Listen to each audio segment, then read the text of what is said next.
In this world, God's world, with very few exceptions, except perhaps by His grace, pipers are paid. What is sown is reaped, and the chickens always come home.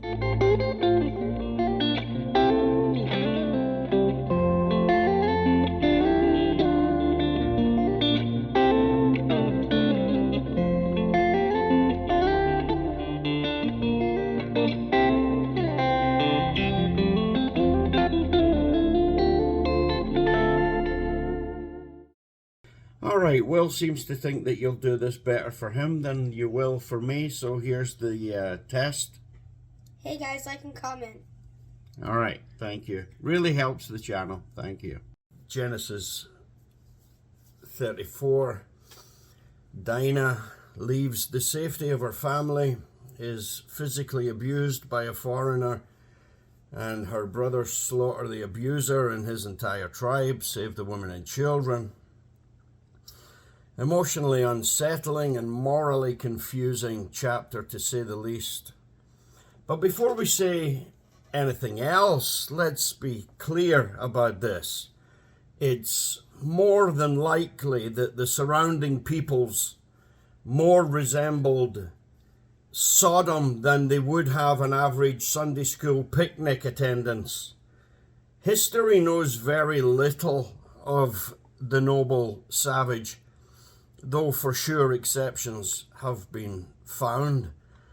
But Shechem's actions here certainly indicate that he came from a people who were far from noble, though we ourselves have produced similar down through the years.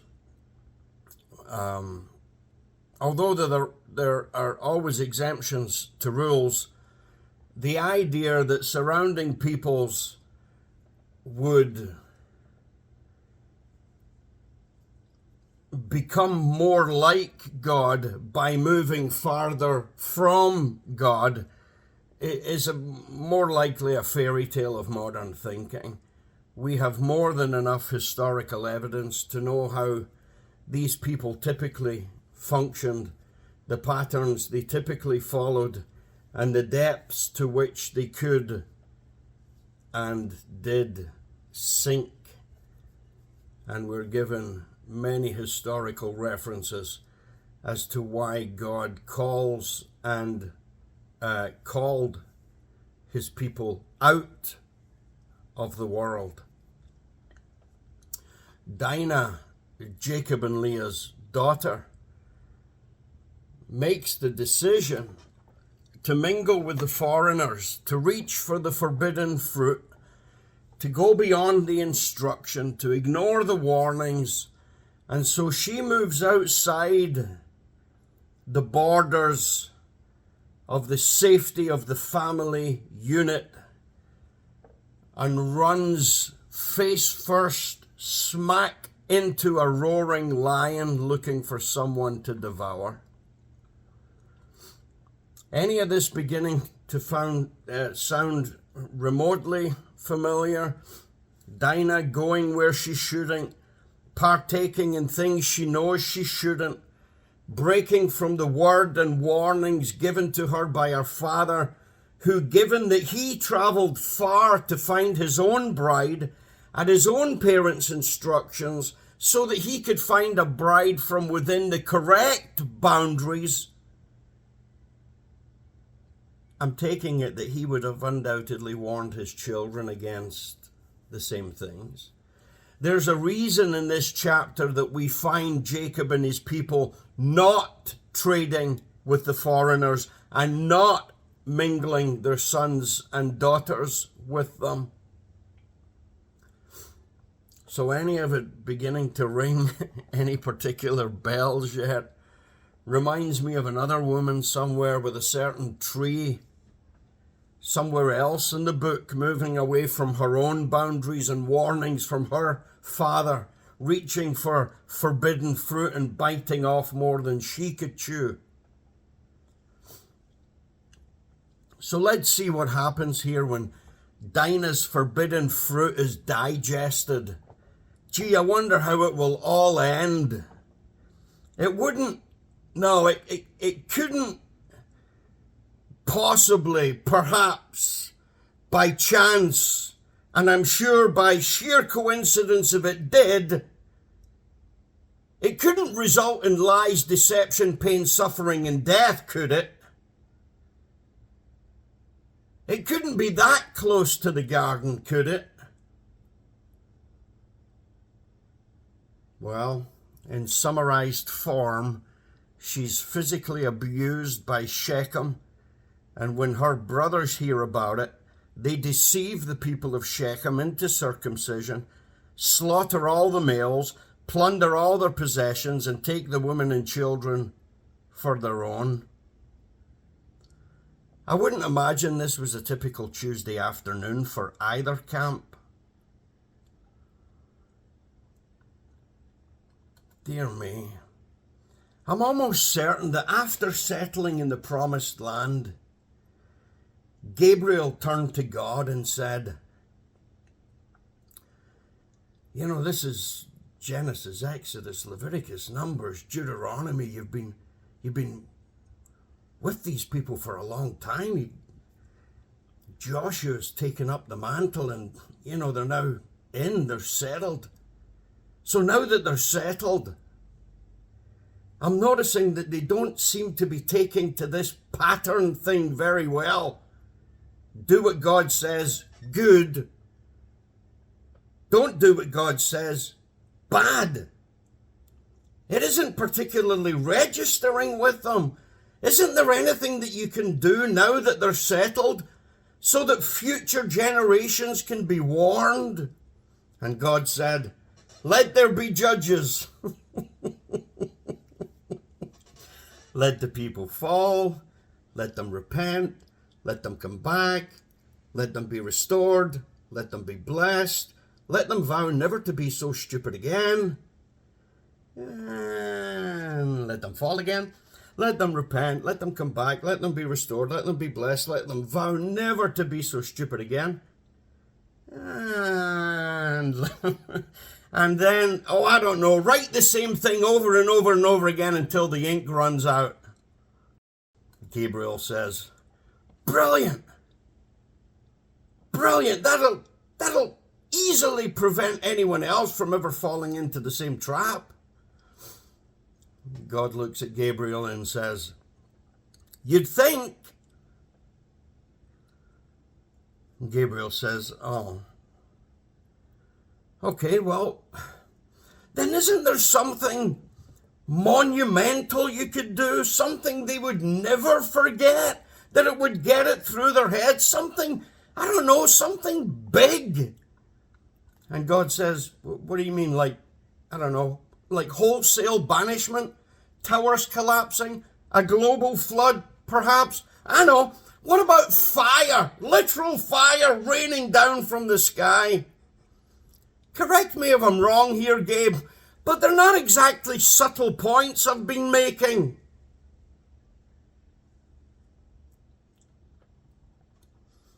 Later on, Israel was instructed not to mix wool with linen in their garments. Not because God was striving to be the next fashion icon, but an effort to actually have their clothes speaking to them on a daily basis about purity, warning them that they cannot mix the pure with the impure without consequence. That which is sown will be reaped. And they had many instructions like this, all for the same reason. Similarly, the physically disabled were not allowed into the temple.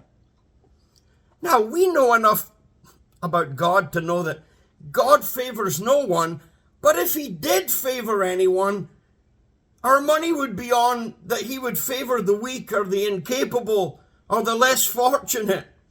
So their exclusion didn't mean that they were any less loved. It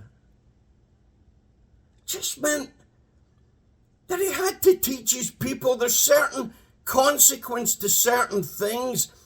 Impure not mixing with the pure was such a big fish to fry that was the command, clearly expressing the lengths that God would go to get that through our skulls. The fallen couple, the first story, for Pete's sake, on the first tee, the fallen couple was well warned that ingesting that certain fruit wouldn't bode well for them, that taking that fruit into their bodies would poison them and bring death. That's right off the bat. That's on the first tee. And let me read you this from the 18th green. At the end of the book of Revelation, I did not see a temple in the city because the Lord God Almighty and the Lamb are its temple.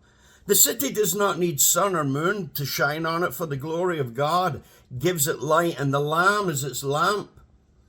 The nations will walk by its light, and the kings of earth will bring their splendor into it. On no day will its gates ever shut, for there will be no night there. The glory and honor of the nations will be brought into it. Nothing impure will ever enter it, nor will anyone who does what is shameful or deceitful, but only those whose names are written in the Lamb's book of life. Earlier in the same book, we have pictured for us Jesus vomiting the Laodiceans, not expelling them, not disfellowshipping them, not having a little meeting behind the bike shed about them. Vomiting is language that indicates the body either rejects the poison it has digested or it dies. When Paul hears about a Corinthian church member sleeping with his own stepmother, he doesn't make a subtle point either. Get him out.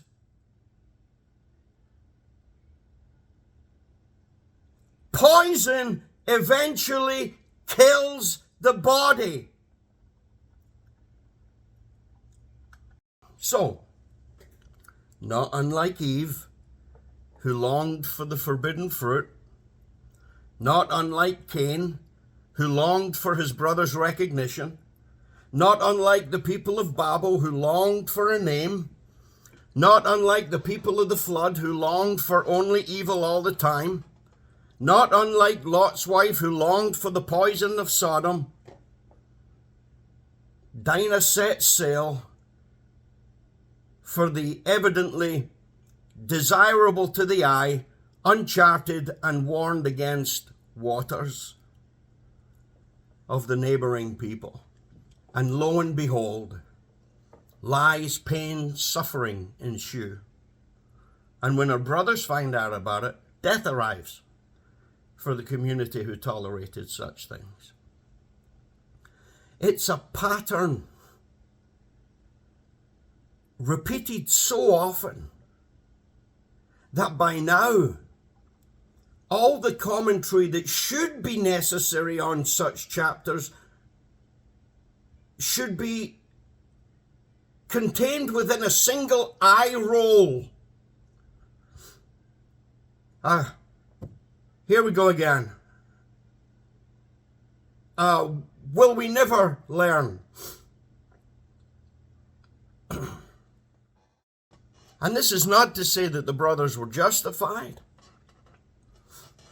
It isn't, although they deceived and slaughtered the people of Shechem by the direct express command of God. Though thanks to Assyria and Babylon, we know that God is not averse to using man's unrighteous efforts to work his own righteous ends. So that's what leaves a little question mark over these proceedings. But absent of God's direct command, I'm personally filing this under 10 wrongs don't make a right. Regardless how morally justified the brothers felt about what they did, and the closing statement of the chapter clearly indicates that they felt wholly justified by what they did. But ends don't justify means. But the creation expulsion story is now so repeatedly documented within history, not only within the biblical witness, but in the lives of individuals, families, communities, corporations, entire nations. Our eyes have even become so dulled to it. Something that has happened countless times, and yet it's still something that has to be pointed out to us. Because our eyes don't see it, even when it appears again, or it appears on the horizon by which we may be warned. More often than not, we're still running interference for the world, giving all the excuses of the garden. Often found scrambling to come up with reasons for something that is so blatantly obvious, we miss the forest for the trees. How many movies have to be made? How many books have to be written with the title, The Rise and Fall of?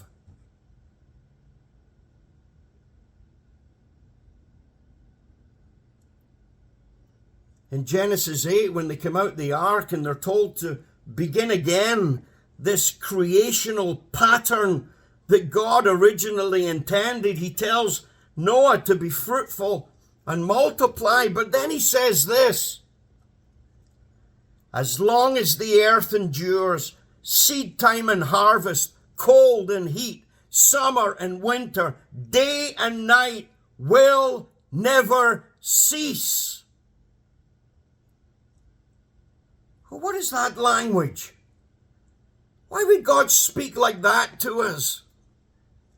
Because these things, these patterns are saying to us that not only does God not change, but the world that he has created is not changing either. Certain things are set, and if you mess with them long enough, you'll find out. Look, it doesn't matter how accidental it was. It doesn't matter how well-meaning it was. When you mistakenly put diesel in your car, it's breaking down. It wasn't built for that. It doesn't matter if the weed killer had been carefully poured into the bottle that proudly displayed the Pepsi logo, and you responsibly stored it away. If the child drinks it, the child vomits or dies. Doesn't matter what you think about it, what I think about it. Certain things are set. And when God links seed time and harvest, summer and winter, day and night to these things, he's saying, so set are these things.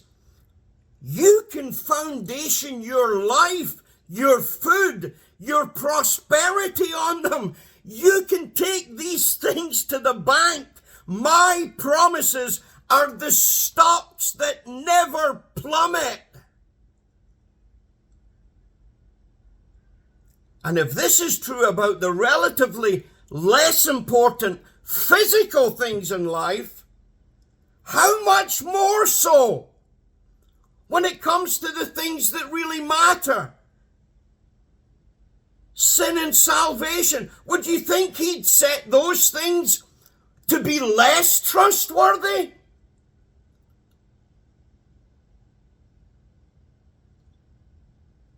That we could get to count on the seasons and the days and the years and the springtime and the harvest, but yeah, we're really still not sure about God and his judgment on certain behavior. The stuff that really matters. When they walked out of the temple and they were marveling at it. Remember that occasion? And Jesus said to them, Enjoy it while you can, boys. Soon there won't be one stone left upon another. And within a generation, Rome arrived and sacked it, razed it to the ground. Now, in Jesus functioning as a prophet here, in his ability to read the world as his Father had made it, because he told them to look for certain signs, this appears to be something that was specially revealed to him. But noticing the behavior of God's people and the gallons of poison and religious and political corruption they were insisting upon digesting, he probably didn't need any special revelation. You wouldn't have to be Nostradamus to see where they were headed, especially if you'd already read the Hebrew Bible. Dear God, Stevie Wonder with his eyes closed, blindfolded in a cave at night, could have seen this coming.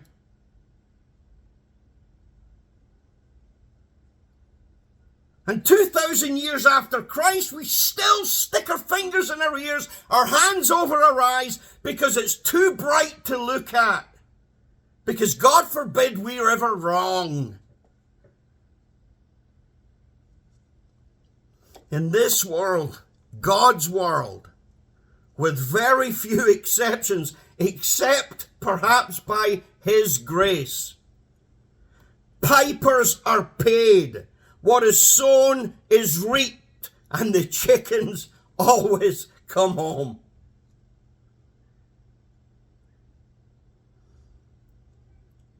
You don't have to be a tinfoil hat wearing conspiracy theorist these days to be concerned for the future of the Western world. Not if you know even a fraction of what Western governments have been up to and what they're currently doing.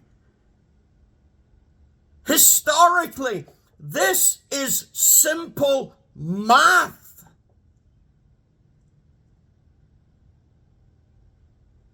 Not that all the other governments are much better. Some of them are even worse. But we're the ones who are claiming to be Christian in nature. You think we're going to be the first generation whereby God won't mind his name being mocked?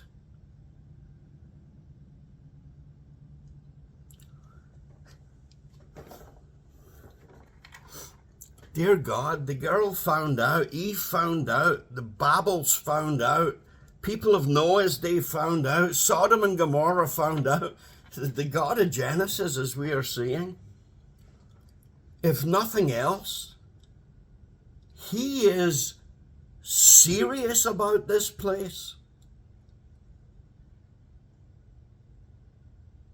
It's not a side dish. There's a tree outside Jerusalem that'll bear witness to that. He's serious about his love for us. But that doesn't mean everything's always hugs and kisses. Love, serious love, genuine love, does what is right. Always. And what is right is often painful. I've told you the story before, but maybe I haven't. Have I ever told you the story when I was a kid running in the backyard and I ran between a shed and a little garage, or garage, as you like to sound French when you talk about it. And there was a plank of wood with a nail sticking up, a rusted nail, and my foot went right on it, and it went right through my running shoe and right into my foot. And I was stupid enough to go home and show it to my mum while I was crying. My goodness, she got my leg in a vice. And I don't know, whatever it was she poured on it and whatever, but she was gouging. I was the idiot that told her the nail was rusty. And she was, I kid you not, at some points in that little episode, I looked up and I could swear she was cackling like the Wicked Witch of the East.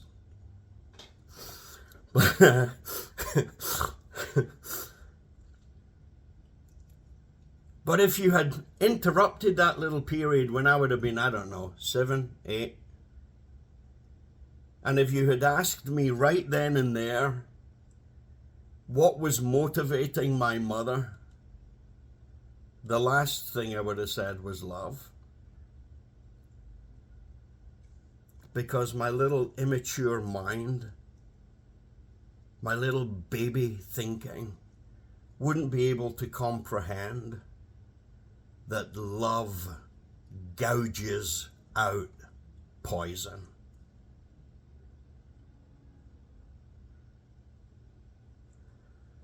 All over the world today, in every single country, you have surgeons cutting into people's bodies. And you pay them to do it.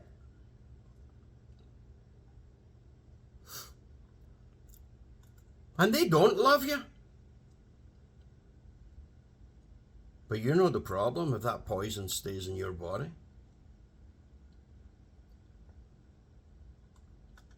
So, given that I'm sure we've all heard the warnings tonight, I do want to remind us that we who love God, even when we hear things like this and the patterns are presented to us and gives us pause for thought and sobriety,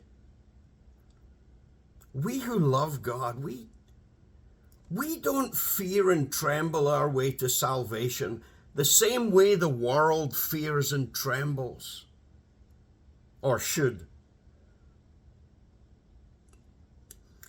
We don't fear and tremble because we are unsure about God.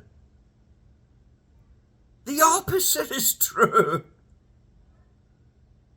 It's because we know He's serious about loving us, that He's serious about saving us, personally invested in saving us, and that He will do it.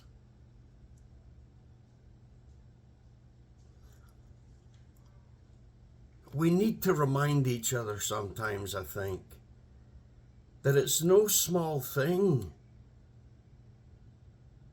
to have asked God to save us.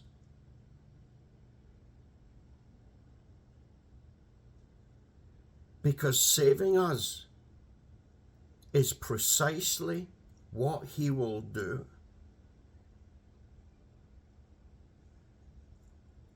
And I'm just saying that those times when it all begins to get a little unbearable,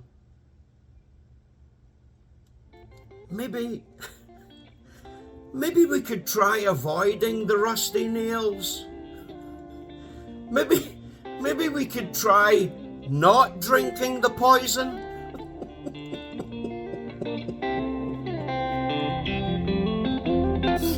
Thoughts, comments, questions?